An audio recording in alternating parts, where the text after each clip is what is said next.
Hello and welcome to the channel, it's Irad, and in today's video we are going to do a little bit of mining. For the first time I am going to go to Pyro 5 and I'm going to mine as well for the first time. So I decided to take a mole, a ship that I rarely fly because it's not a very convenient ship if you are solo, but given the large distances I thought that perhaps it would be more convenient this time due to its larger quantum fuel tank. And so we are going to go straight through the jump point right here. We need to launch the little quantum squirt. There we go. Now the jump point is going to happen. Now this is a ship that's not very maneuverable, right? So it's going to be interesting to also see how it maneuvers in the jump point, which is opening right now. By the way, I've had no problem working with jump points in 4.0 so far, so things have been working very well. And here we go. We are in. Now, not much that we can do in terms of speed, right? We all go at the same speed in those jump points, but how maneuverable is this big rig going to be? Is it going to be bouncing on the edges? Looks like I was surfing there a little bit here on the edge of the tunnel, but so far so good. I'm able to avoid those columns as well in the middle. I think that the key to having a successful jump is to rotate appropriately inside the tunnel. This is where I think the solution to the problems reside, right? If you don't rotate, yeah, you might end up in some really narrow path, but if you rotate, eventually your ship is going to fit a little bit better here. We are changing colors, as you can see, moving from teal to orange, indicated that we are now in the Pyro system, or at least in the Pyro server that's generating the Pyro system. Oh, we bounced here a little bit on that column. Continuing here toward that path, and very soon we should be on the other side. I'm going to try to avoid this column here, which is in the middle again. It's very interesting, this little mini game here to navigate inside the wormhole. It's something that I end up appreciating quite a bit. And so here we go, this is the end here, and we are going to arrive in the Pyro system just like that. Now I'm not gonna try to stay here for a very long time because there are sometimes some campers that are waiting outside of the jump points, so the best thing to do is to jump as quickly as possible. And so for the purpose of this video I'm going to go somewhere I've never been, Pyro 5, because I know that there are some rocky moons out there with not a lot of outposts, so I would expect it to be not that much exploited here, and we'll see what treasures we can find over there on some of the moons of the Pyro system. I will go to Adir, which the reason why I go to Adir is because it's the first one in chronological order. It's as simple as that. And there we go, we arrive. Pyro 5, a gas giant, a very interesting green color. Something that looks very menacing there. Doesn't look hospitable at all, unlike Crusader, of course. So we're not gonna stay here that long. Look at how massive it is. And here we go. This is the moon of Adir. First time going to the moon of Adir, and we're going to quantum to basically what is its only jump marker, which is an outpost. Now, of course, I could have manually flown to the planet, but it was nighttime in front, and I didn't want to fly by night. So we're going to get closer to the only outpost that's over there. The terrain looks very rough, with a lot of mountains.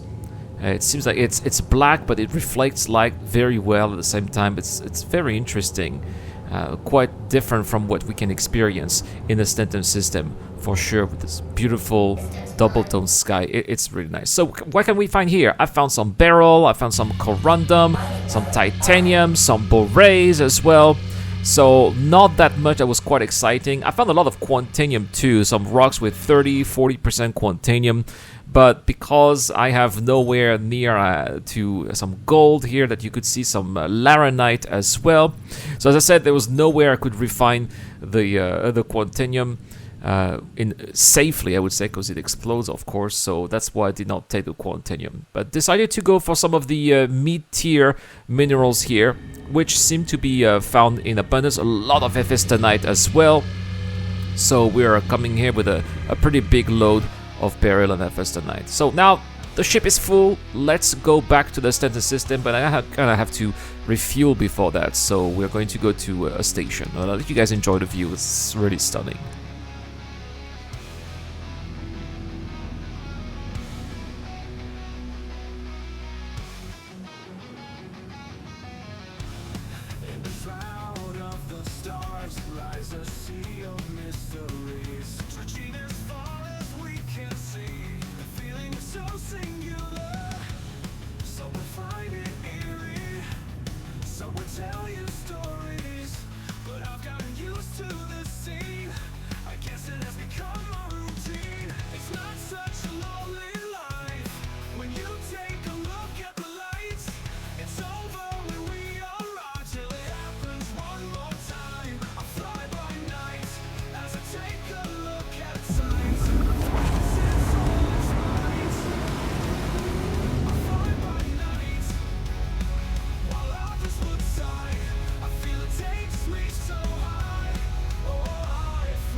There's a little stop here. I believe it is Gaslight. Oh, Endgame, my bad. It's Endgame when we're stopping. 5,000 FIUEC of quantum fuel, and we are back in the dark here, back in space, as we're going to head towards the jump point. Obviously, someone is going to open it. I think that's me. Oh, yeah, this is the angle here. So we're going to open it here from this side, entering here, this time in cockpit mode. Why not? So you can see how it is, and here we go. I like the contrast here when you enter. It's all teal and very comfy color, and here it is also aggressive, and we are back in the Stanton system. So I'm going to go quite far. I was hoping I'd have enough fuel, and yes I do. It's really close here, going back to Big L2, which is where I have my mining operation with my prospectors. And there we go, another happy landing. So how much is this worth in terms of raw materials, which I'm not going to sell? 88,000 FIUEC, almost 89. Of course, we're not selling. We're going to refine, and we're going to get a much better price once everything is refined, and we sell all of those at an appropriate area. And that's pretty much it. Next, all I have to do is to refine everything here, setting up a work order with a ding solvitation. We got plenty of time. We're not gonna have a 4.0.1 after the New Year's holiday, right? So plenty of time to do some refining and cargo hauling before everything gets gone, because there would be another patch. Usually where there's another patch, those refinery orders are gone as well. So we're refining everything for a total yield of 75 SCU. That's not bad. I already have 64 SCU from 2 prospectors being refined. So we're going to get a pretty big ship eventually, and do all those deliveries once everything is refined. So that's pretty much it. Was it worth it? I don't know. Some of those materials could be found anywhere. There was not much special, but I love the view, and who knows, maybe I'll find something special at another moon in the Pyro system, right? That's pretty much it.